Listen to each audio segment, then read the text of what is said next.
Pass అయిపోయాడనయ్య.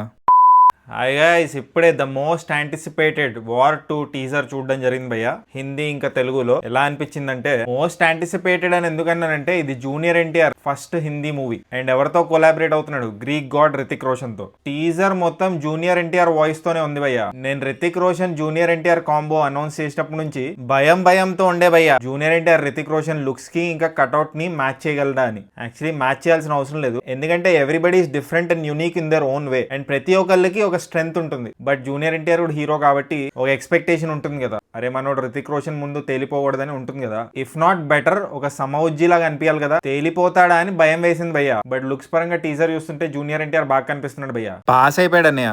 Especially junior NTR గారిది ఈ shot బాగా నచ్చింది నాకు. ఏదైనా సినిమాకి ఫస్ట్ ఇంపాక్ట్ చాలా బెస్ట్ ఇంపాక్ట్ ఉండాలి. వార్ 2 టీజర్ ఆల్మోస్ట్ ఒక బెస్ట్ ఇంపాక్ట్ ఇచ్చిందని చెప్పాలి. మూవీ మీద హైప్ పెంచేలానే ఉంది. కియారా అద్వానీ బికినీ షాట్ అయితే,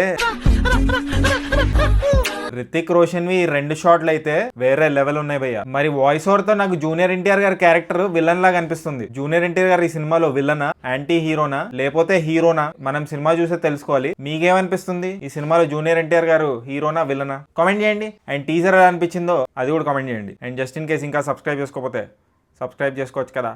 పుచ్చు పుచ్చు.